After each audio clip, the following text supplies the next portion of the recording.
Well, it was great, I think, to hear about what was happening in other countries, because oftentimes in Alaska we think of ourselves as another country.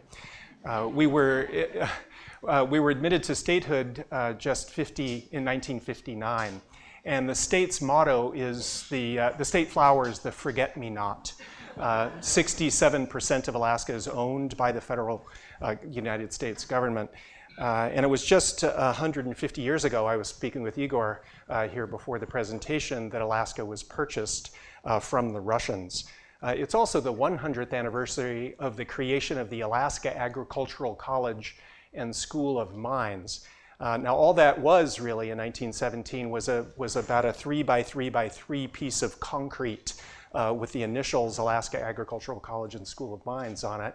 It wasn't until 1922 that 6 students showed up on the campus in a single building. And because the president at the time really wanted a graduate, he recruited a student who'd already had 3 years at Cornell. This student had been wandering around.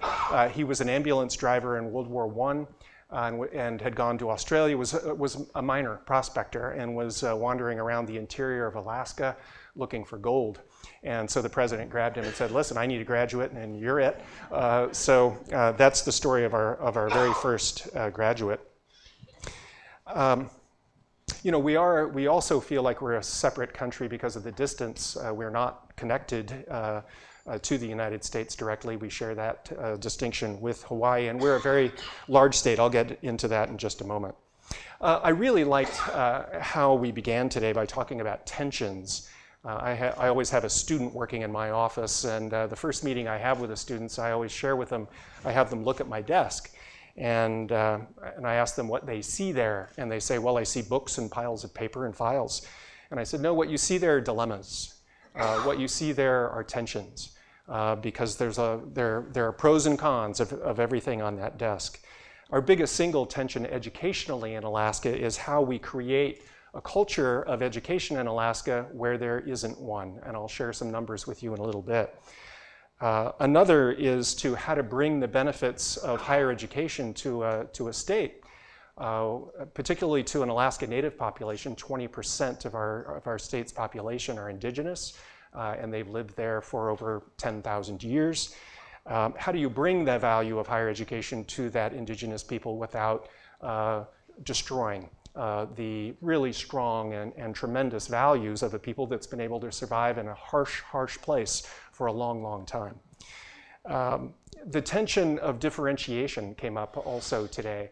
How do you at once allow the university campuses to be strong and different, hence the value of a system, and also at the same time have as much commonness as possible, backroom administrative functions, all that exciting stuff. They don't really need to be different for an institution to be distinctive. But that's a really powerful tension that needs to be dealt with, and I'll address that in a little bit. And then a very personal tension that I think is represented perhaps by my career, which I won't go into, but my time here at the center. And that is to lead, to be very much in the arena, while at the same time trying to do so in a way that's informed by research and scholarship. So when I got this job in 2015, and it's actually a job that a president literally back in 1998 said, Jim, you're going to be the president of this place someday. You know, I was a labor relations person. Labor relations people, with the exception of perhaps Clark Kerr and a few others, don't become university presidents. But that planted in my, because you make too many friends, I guess. So in any case, that planted a seed in my head, and I just thought, well, okay, well, maybe, why not? So 17 years later, I'm standing in the same office that gentleman, when he planted that seed in my head back in 1998.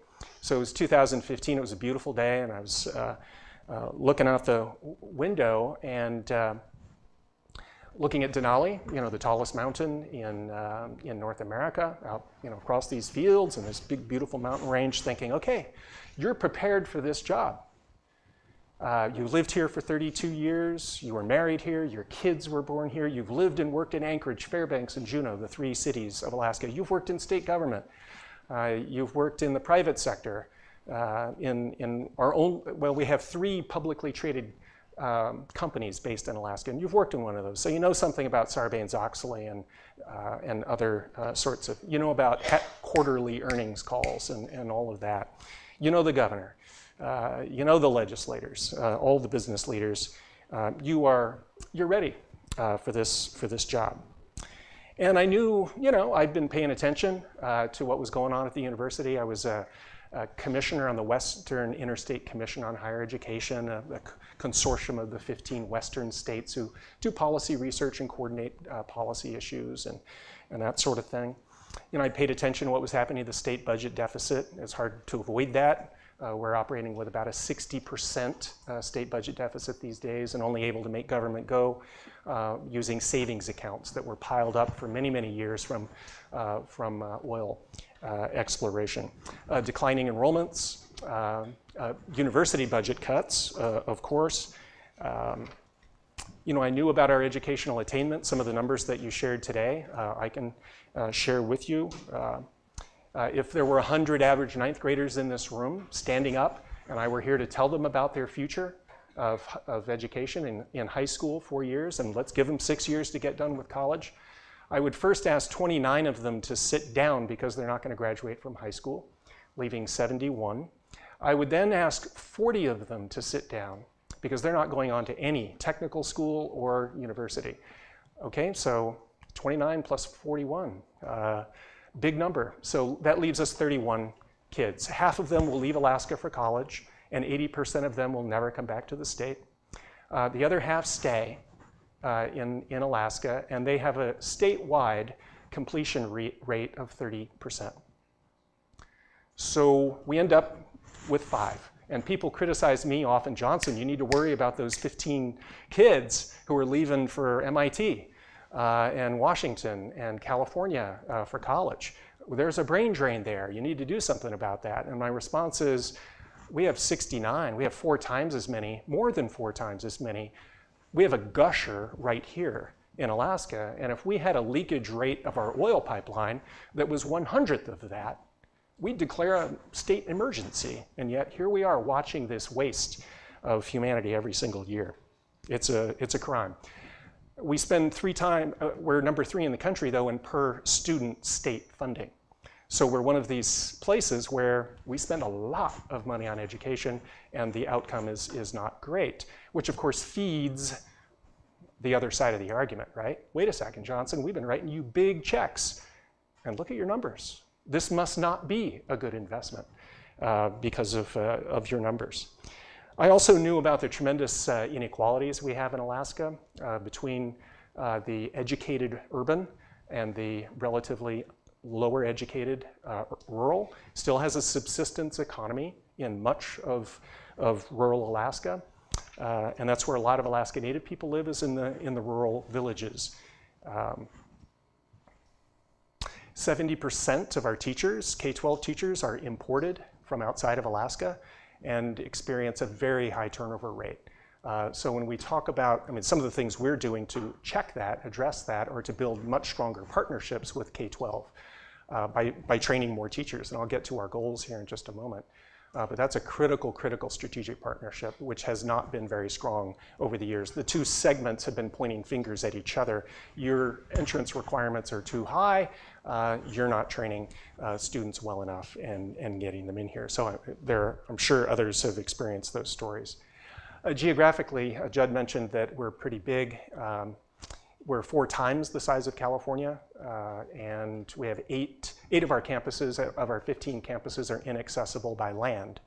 The southernmost campus is 1,340 miles from the northernmost campus, and we do this in Alaska a lot. This is the shape of the state, and if you were to transpose Alaska onto what we refer to as the lower 48 states, we would touch the Atlantic Ocean and we would touch the Pacific Ocean. And if I then arrayed our campuses on the lower 48 states, we'd have a campus in South Carolina, we'd have a campus in Iowa, we'd have a campus in South Dakota, we'd have a campus in Oklahoma, we'd be running an NSF-funded research station up in Wisconsin, and we'd have a ship operating off the coast of Montana. So it's a challenge geographically.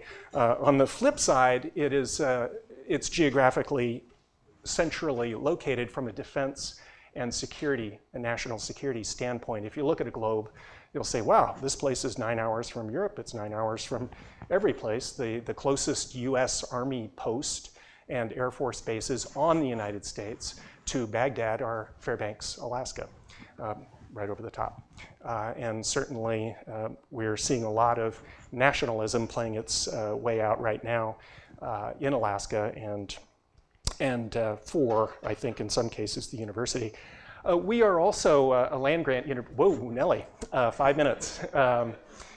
A land grant university without the land. Only Delaware got a smaller land grant than we did.